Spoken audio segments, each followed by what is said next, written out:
फटैक 30 second में खबरें download कीजिए तक ऐप, लिंक डिस्क्रिप्शन में। सत्ता का खेल तो चलेगा, सरकारें आएंगी जाएंगी, पार्टियां बनेगी बिगड़ेंगी, मगर ये देश रहना चाहिए। इस देश का लोकतंत्र अमर रहना चाहिए। देश में ध्रुवीकरण नहीं होना चाहिए,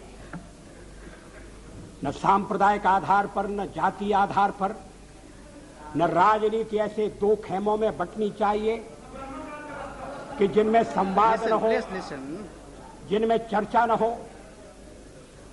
देश आज संकटों से घिरा है और ये संकट हमने पैदा नहीं किए।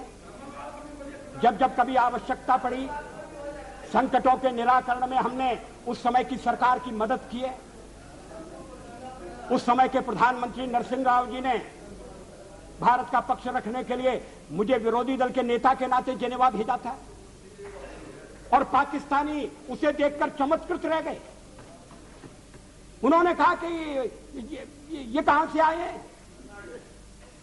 क्योंकि उनके यहां विरोधी दल का नेता ऐसे राष्ट्रीय कार्य में भी सहयोग देने के लिए तैयार नहीं होता। वो हर जगह अपने सरकार को गिराने के काम में लगा रहता है।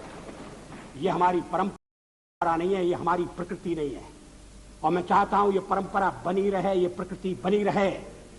सत्ता का खेल तो चलेगा, सरकारें आएंगी जाएंगी, पार्टियां बनेगी बिगड़ेंगी, मगर ये देश रहना चाहिए। इस देश का लोकतंत्र अमर रहना चाहिए। क्या ये आज के वातावरण में कठिन काम नहीं हो गया है? ये चर्चा तो आज समाप्त हो जाएगी, मगर कल से जो अध्याय शुरू होगा उस अध्याय पर थोड़ा गौर करने की जरूरत है। ये कटुता बढ़ना नहीं चाहिए।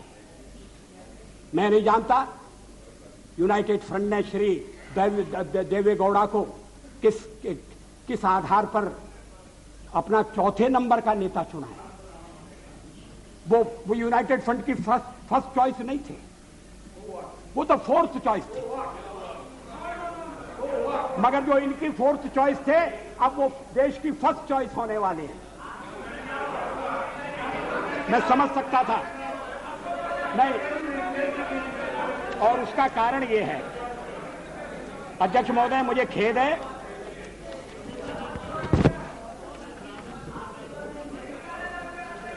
मुझे खेद है कि इस चर्चा में ऐसे संगठनों का नाम लिया गया, उन्हें यहां घसीटने की कोशिश की गई, जो स्वतंत्र संगठन है, जो अपने राष्ट्र निर्माण में, चरित्र निर्माण के काम में लगे। मेरा इरादा, मेरा उल्लेख आरएसएस से है। आरएसएस के विचारों से किसी का मतभेद हो सकता है, लेकिन आरएसएस पर जिस तरह के आरोप लगाए गए, उन तरह के आरोपों की कोई आवश्यकता नहीं थी। और कांग्रेस पार्टी में और दलों में भी आरएसएस के रचनात्मक काम के लिए लोगों के दिलों में आदर है, सहयोग है। अगर वो दुखियों की बस्ती में जाकर काम करते हैं, अगर वो जाकर आदिवासी इलाकों में शिक्षा का प्रसार करते हैं, तो इसके लिए उनका अभिनंदन होना चाहिए। इसलिए उनको पूरा सहयोग दिया जाना चाहिए। अध्यक्ष महोदय, और यूनाइटेड फ्रंट में भी आप जिन्हें नेता बनाने जा रहे हैं, श्री देवेगौड़ा जी, वो भी आरएसएस की अच्छाइयों से परिचित हैं और आरएसएस की प्रशंसा कर चुके हैं।